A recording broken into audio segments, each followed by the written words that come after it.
Mr. Farrell, as I said, spent several years in administration in the office of the Prime Minister and the Ministry of Finance. He is the Vice Chair of the Trinidad and Tobago Transparency Institute. Sir, good morning to you. Thank you so much for coming up. Good morning. Thank you for having me here, Rennie. It is once again great to have you. As I said, you've got that wonderful sporty look this morning. If I could only get my color coordination working, I will be emulating. Bless you. Thanks a lot, Chad. It is good to see you. A couple of things, and I want to deal with the Trinidad and Tobago Transparency Institute. It's a non-political non-governmental agency. It started in 1998. Ambitious aim of eliminating corruption, a laudable expectation, a laudable aim. However, some say that you're being overly optimistic because for two things. One, you're never going to eliminate to any sizable proportion corruption in the world, far more Trinidad and Tobago. Your board, as we know, is headed by very capable professionals with an equally impressive group of idealists in a jaunt, everybody will agree, fraught with obstacles propelled by human greed. You've been baselining for 18 years, 1998 to 2016. Has Trinidad and Tobago ascended or descended in its embrace or repudiation of corruption, is my question to you this morning. Well, Rennie, what I will do immediately is point you to the legislative framework that we now have in the country. Specifically the Integrity in Public Life Act. Mm-hmm. If we use that as a basis for measuring how corrupt we are, mm-hmm. we have an act in Trinidad which is one of the strongest pieces of legislation in the world in dealing with corruption. And what many people do not realize is that the Integrity in Public Life Act is a very, very powerful piece of legislation which seeks to change our culture of corruption. It is an act that is basically supposed to regulate the conduct of persons exercising public functions and to preserve and promote the integrity of public officials and institutions. So we in Trinidad and Tobago have an act that we are trying, that we seek to preserve and promote integrity in public officials. Mm-hmm. The problem with the Integrity in Public Life Act, of course, is the enforcement. Because with corruption, there are three main things you must have. You must have enforcement of legislation, enforcement of laws. Mm-hmm. Of course, you have to prevent corruption by eliminating from systems, large and small, opportunities for corruption. And a very, very critical thing to prevent and eliminate corruption is public education. Mm-hmm. Mm-hmm. That is the bottom line. If the public are comfortable with corruption, Rennie, you and I could flip from here to the moon. Once the public like corruption, it will be very difficult. Which puts a big question in there, because for many different reasons we have to look at that this morning. The Honorable Prime Minister of Trinidad and Tobago made a statement folks were not happy with, but he said if you look at it, we are all corrupt because in one way or the other, and I paraphrase here, in one way or the other, we are all eating a food. And that is a reality a lot of people don't want to face, but there are many different little areas of corruption and or complicity in corruption. One of them being, of course, arriving late and then deciding to have lunch at the time you get back at 1:30 in the morning. But then again, you've got the bigger the bigger wheels of corruption also turning. So when you mention an informed citizenry being the best ally against bad governance and or corruption, then you must speak of the vehicles used to educate that population. And it brings me to a question of media, which is really one of the central areas in which information is passed on to the general public. Are you satisfied, you and your organization, when I say you, I mean TTI by extension, is your organization satisfied that there is sufficient, 1, impartiality, 2, accuracy, and 3, a vision, a recognition of the role of the media in passing the information to the public? I will say generally we are, Rennie. It's not perfect. We are not heaven. We haven't reached heaven as yet. Yes. But generally, if you look at where the media has come from to where it is now, I think there is robust debate taking place among media practitioners. And right now, I think we are very fortunate in the country where you don't have opposition people saying, oh, we are not being covered in the media. In some countries nearby, the opposition, they are not given the opportunity to have their views in the media. So generally, the media, to the best of their ability in a small island state, I think they do well. They try to be impartial. They try to be fair as humanly possible. And I think we have to give them credit and recognize the attempt being made. Well, that's a good thing to hear. Many have decried the impartiality of the media, and your organization is set up specifically for monitoring that sort of thing. And if you come out with at least a 50 grade, that is something to be optimistic about.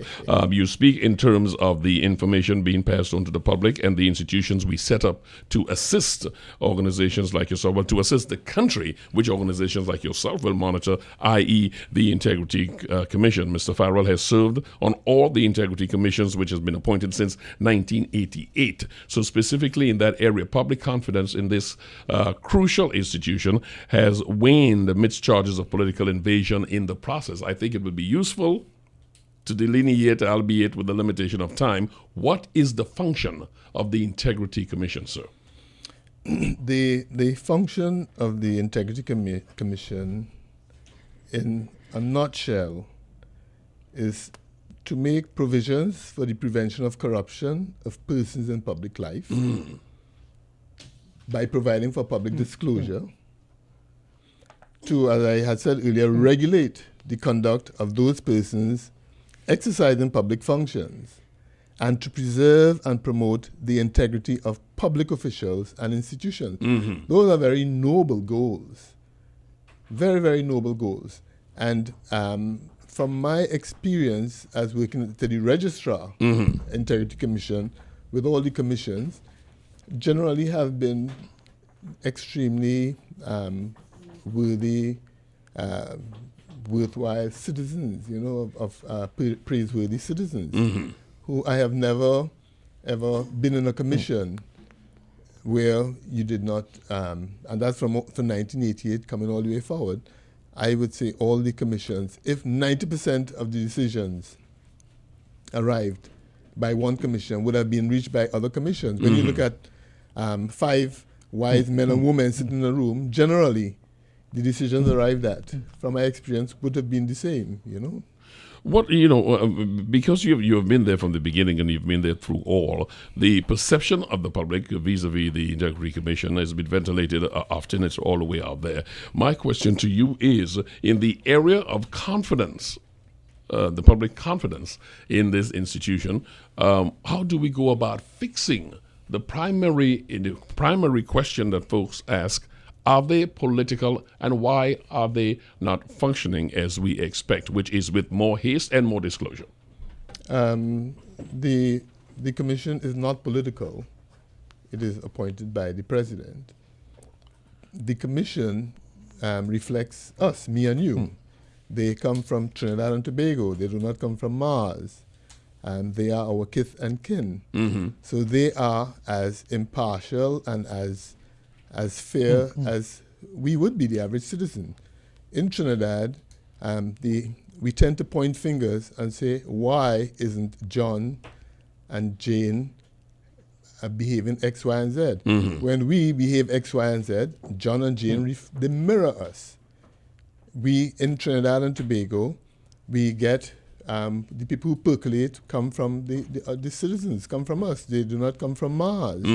So for people to throw stones at the commission, quite unfairly in my view, because if as I told you, my experience with the commission, and I can speak because I have worked with several commissions, from Justice Collymore, the first, to Justice Dazil, coming all the way down to Justice Hossain.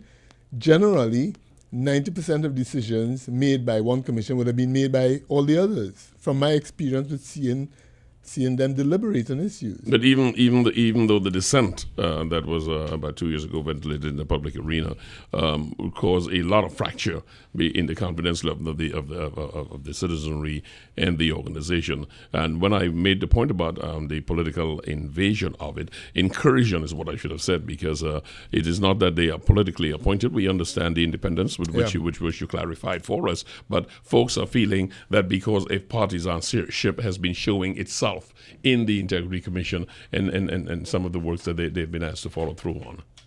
You have not found that. No, the commission, by law, the commission is not subject to the control of anyone. That's in the act.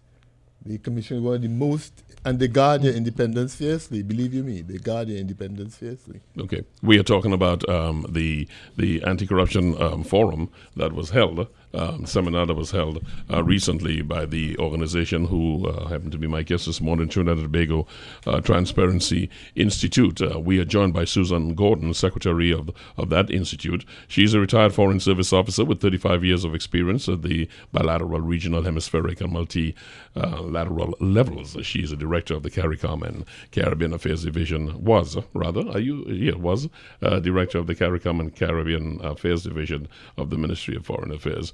Ms. Gordon, thank you so much. Good morning. Nice to see you this morning. Good morning. It is nice of you to be here with us. So we are talking in the area, and Mr. Farrell, as you heard, it just took us clearly into what the ideals of your organization is, the idea of the Integrity Commission, his perception of the Integrity Commission, and the fact that we are all part of this, and if something goes wrong there, it reflects us. Let me ask you about your seminar, Anti-Corruption.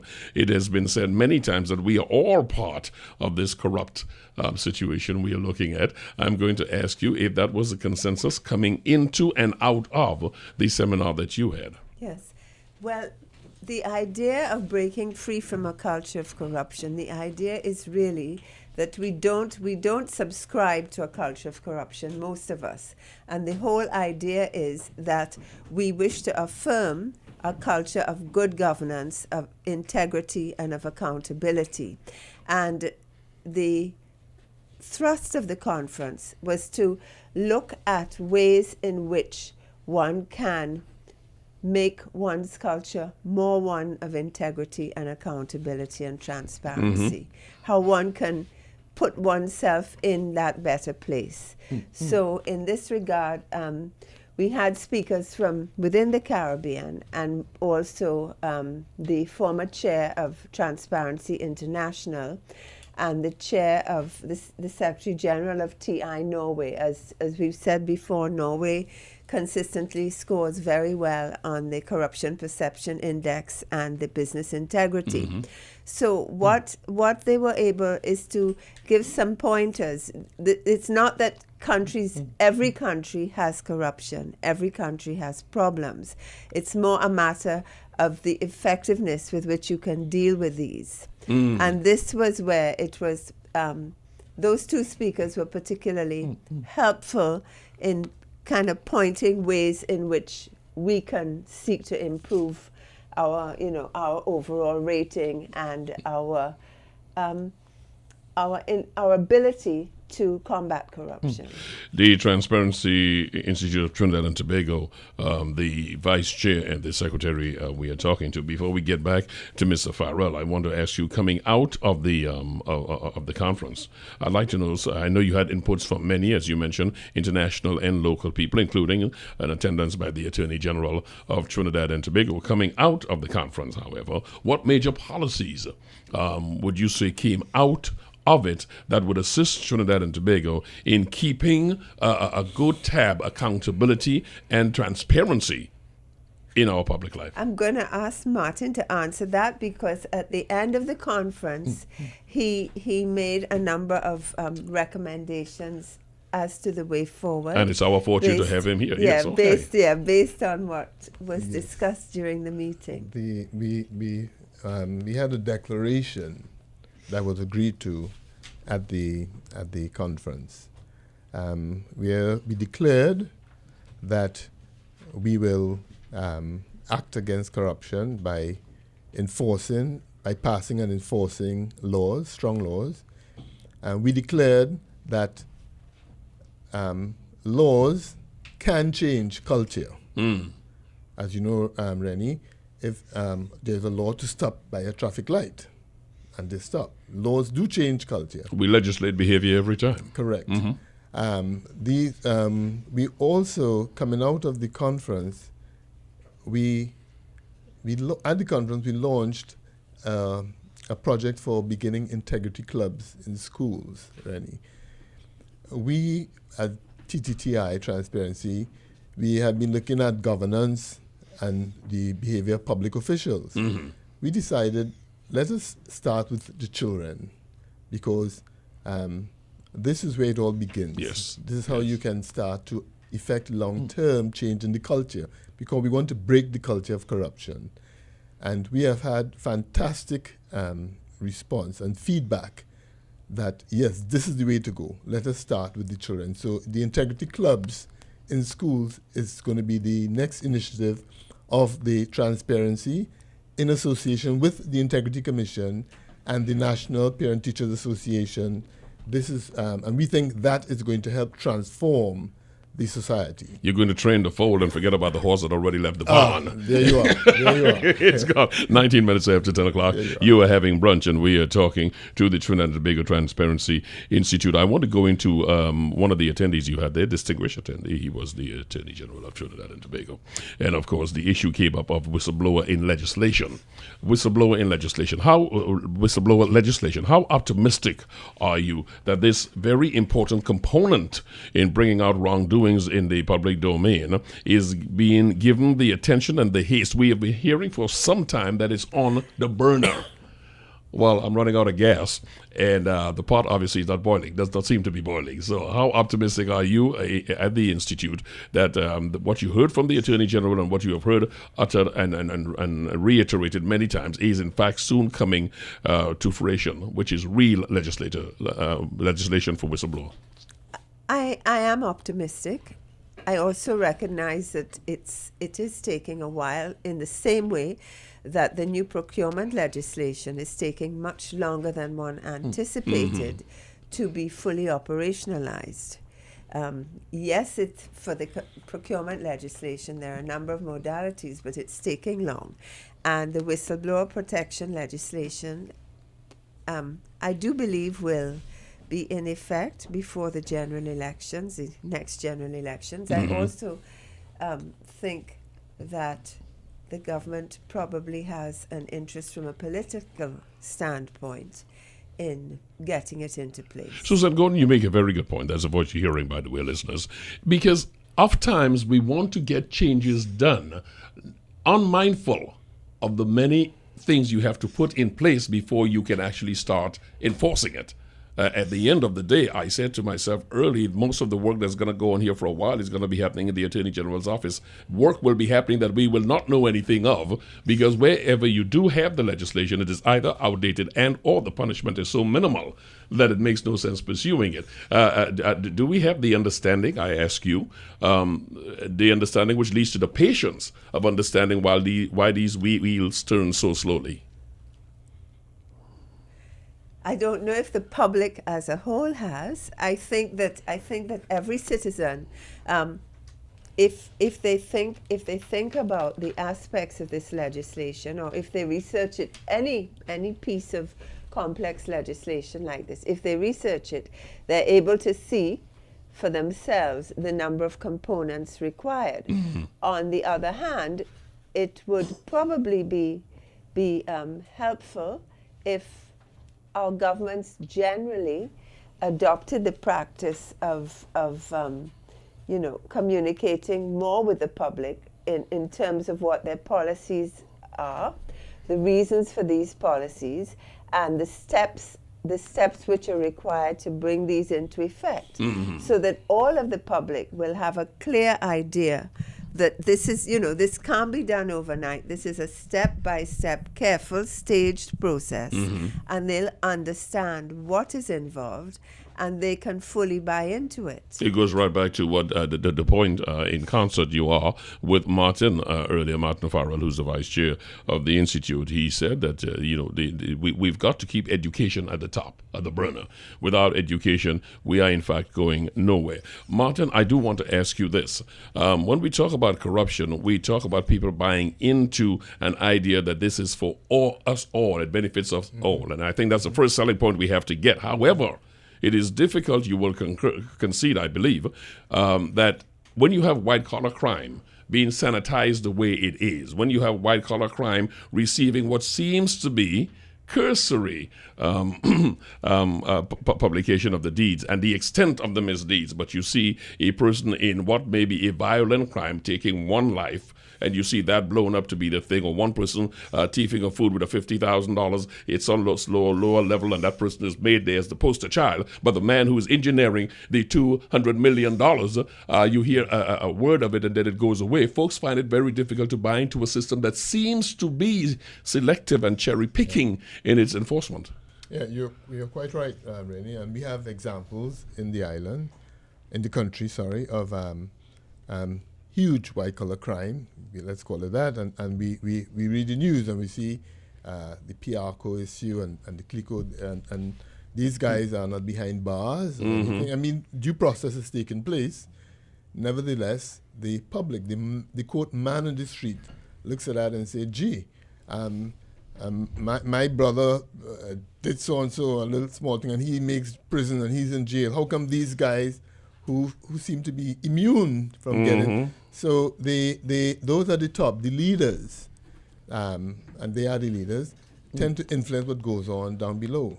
And it then fuels the how they behave. And we have to remember, Rennie, that widespread and small-scale corruption can do serious damage to the ethical climate of a country. That's the important thing. The little thing, what people do not realize is the ethical climate. We were amazed at the conference when the from Norway, Guru Sletma from Norway, she said in Norway they trust their leaders, they trust their politicians, and they do not have, well, of course there isn't much corruption. There is corruption, but not much. And she was amazed at the level of how we have to, a lot of transaction costs that we incur here.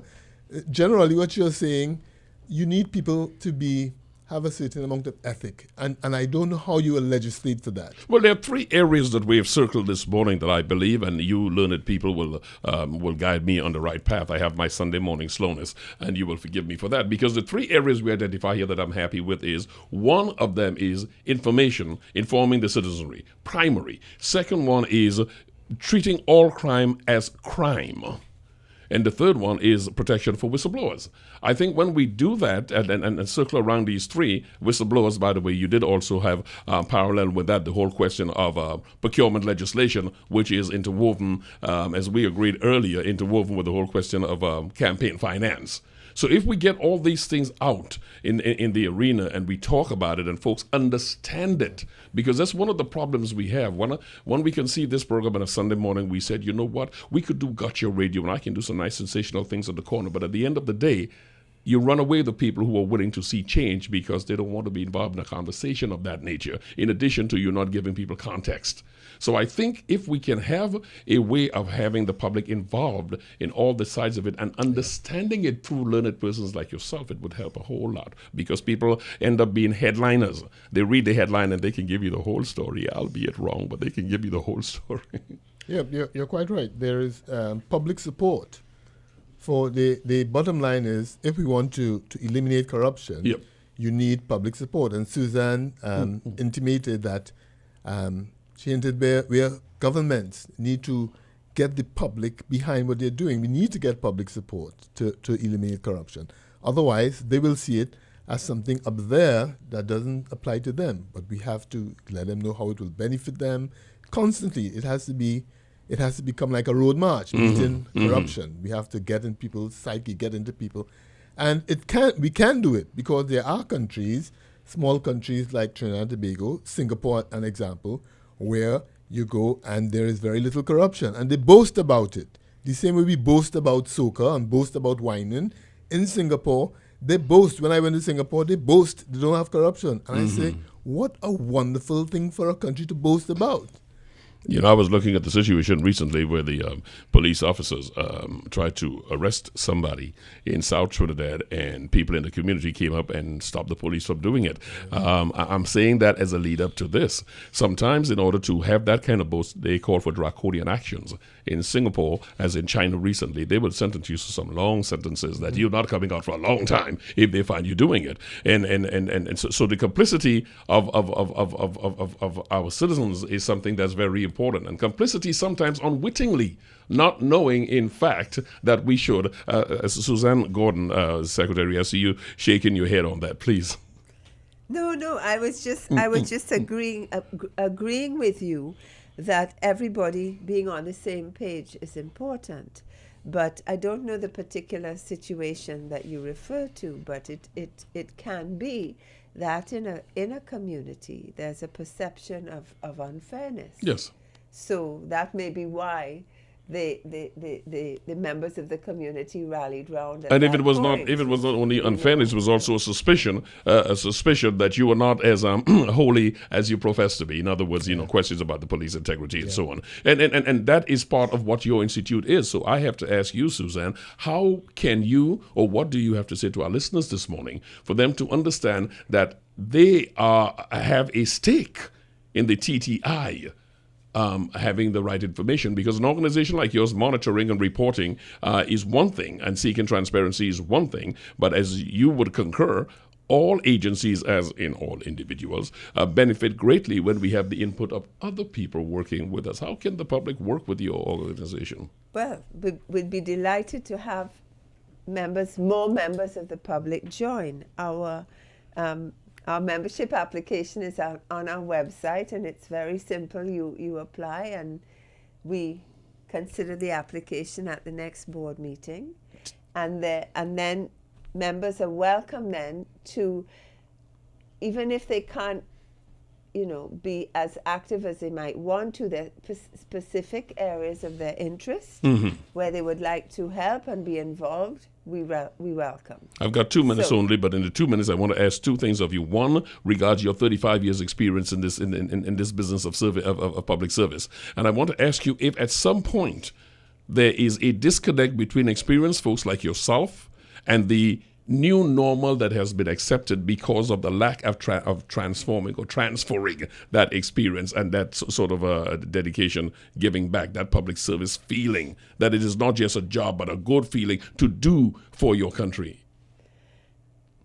I think it's a whole system that's knitted together, and certainly in the Foreign Service, there's still, the young officers are just as dedicated as the older generation were. There always going to be some challenges, but I think that generally speaking, the desire to serve your country and your fascination and interest in the work is what keeps people absolutely committed. I don't think that's changed. I'm encouraged to hear that. There always challenges, and the challenges may vary a bit, but if you can keep your eye on the ball like that, and you have the fundamental desire to serve your country. And right? Exemplars too. That's what drives. Yeah, but they must have more people like you. They must have more people who are examples that they can say, and look, this person's done so and so. I want to be like that. Therein lies a problem. Martin Farrell, who is the vice chair of the Trinidad and Tobago Transparency Institute. I'm going to close by asking you this question. The Prime Minister, on one hand, said that he's uncomfortable. I'm being gentle. Uncomfortable with the Integrity Commission. The opposition leader for a while seemed to be going along with no objection, and then we hear she has a problem with the Integrity Commission. Here is my question to you. The public has problems with the Integrity Commission. Primarily, what can you say to our listeners this morning for them to understand that the Integrity Commission, I know you're not here representing them. I'm just saying you spent all this time there. And that is one of the major filters we have for integrity in public life.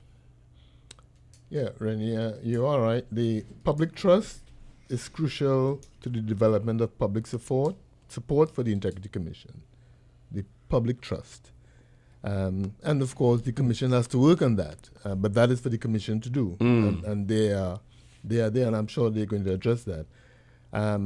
We need public to develop the support of the public to battle corruption. We have to find ways to get the public involved and to get ways for the public to realize that corruption is not something that's esoteric and existing out there. It begins, as you said, each of us, if we jump the queue, if you want to get a little favor from a partner, we are all helping to create a corrupt system. It is not just the politicians, you know, we like to do that. We like to think, we wake up every morning holier than thou. It is they. No, it begins, we have to be like Michael Jackson. Talk to the man in the mirror. It begins with me. I hear what you're saying. That's what we have to do. Martin Farrell, Vice Chair of the Trinidad and Tobago Transparency Institute, Susan N.Gordon, who is the Secretary. The organization is a good avenue folks can use for their elucidation, in addition to getting closer and closer to understanding these institutions needs the collective support. So once again, tell me if I am correct on this, Susan. They go to Google, they hit Trinidad and Tobago Transparency Institute, they go up, find the information, and apply to be a part of your group. Correct.